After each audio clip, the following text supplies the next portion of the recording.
the big part of it is that after iOS 14, which for those who don't know was an Apple privacy update to their operating system and their built-in browser, it's harder for Facebook or Meta to consistently identify a single user across platforms. Like the reason it used to be so powerful is because they knew they could tie together one identity, what you were doing on like your laptop and your phone and your work computer. Like they could tie all that data into a single profile and assign you into all of these targeting buckets and consistently know when you were shopping on e-commerce. Like if you're clicking around on adding things to cart on your work computer, they can serve you ads for that same stuff on your phone. And the ability to do that cross-platform ID has degraded a bit. It's not 100% gone, but it's not as good. So the accuracy of the people who are in the audiences has gotten worse. And Meta itself just recommends that you try to make your targeting as broad as possible and use signals from how people interact with your creative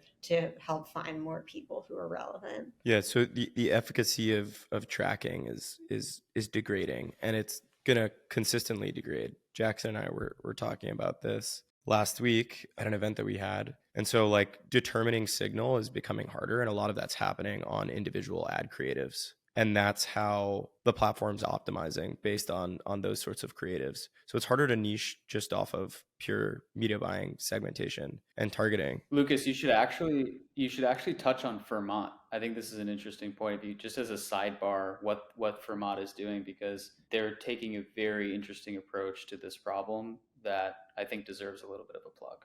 Yeah, I think for Mott and even just like on platform shops, these closed loop ecosystems that, you know, have really good ways of understanding signal because it's happening within a closed loop environment. So Amazon's a really good example of these ecosystems that have still high efficacy because they're not beholden to, you know, ATT changes on Apple or ITT or, you know, whatever comes out in the future. And this is where you see kind of a bit of a dynamic shift within the advertising space. Platforms are going to start introducing shops. And I think brands should really lean into that because you have better signal and therefore you can have more efficacious marketing and hopefully better returns. Because on aggregate is what we're seeing is advertising is becoming less effective. CPAs are going up. So if you have customers interacting with ads and they're actually interacting with commerce on the platform, you have better signal. So think of like an Instagram shop, TikTok shops. And then Fermat, and this is the plug for Rashab, is, you know, they're creating a storefront for every ad. So you have kind of better signal and better fidelity in terms of like what advertisements and what sort of products and lenders are performing better because it's one-to-one rather than just having all ads drive to the web experience or the homepage or the collection page.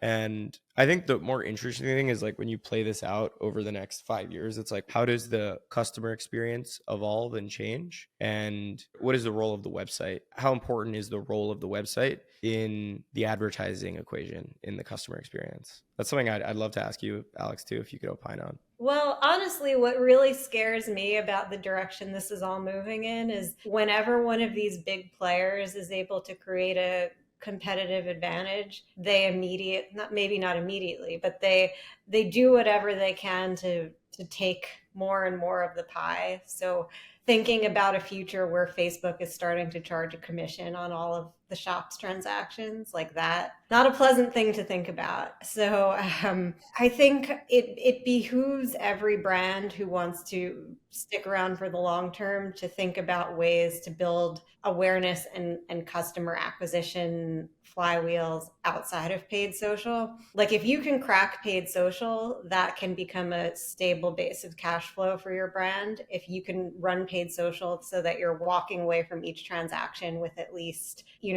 10 to 20% of the ticket price after you factor in all of your variable costs, and you have systems where you can keep that relatively stable, then that's just cash that you can use to fuel, other aspects of your growth. I generally get the feeling that paid, if you can unlock paid, it's like a blessing and a curse because you get, it's a bit of a crutch in the sense that, it can be a great springboard for your business, especially if the unit economics work in the ways that we were talking about earlier, for you to expand and really grow a business unreliant on third-party providers and the need for distribution, et cetera, et cetera. But at the same time, it trains the marketer to be a little bit more reliant on deterministic tracking, which is becoming like a thing of the past. And I think it just makes you a little bit more risk averse. Like, you don't want to lean into untrackable channels that might have crazy upside for you, that might just have more friction. This is what I see with a lot of incumbents right now.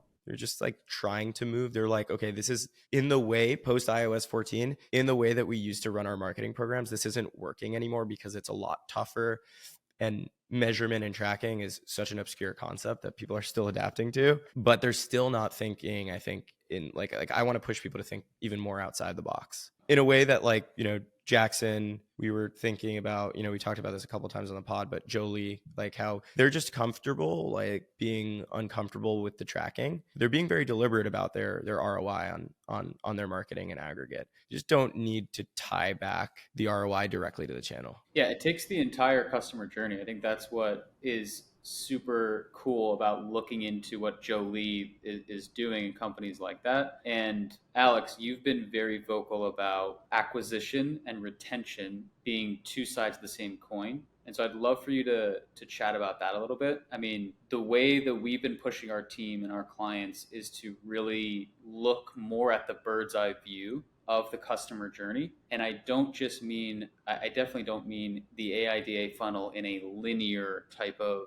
mental framework, but making sure all of the messaging, the strategy, the content is cohesive throughout each touch point. Because customers at the end of the day, they're not thinking about your strategy. They're not thinking that they're in a funnel. They're just interacting with touch points. And the more that those touch points compound the sense that they need to purchase from this brand, or the affinity that they have towards a brand, overall and over the long run, those customers will become, more profitable customers. That's the goal.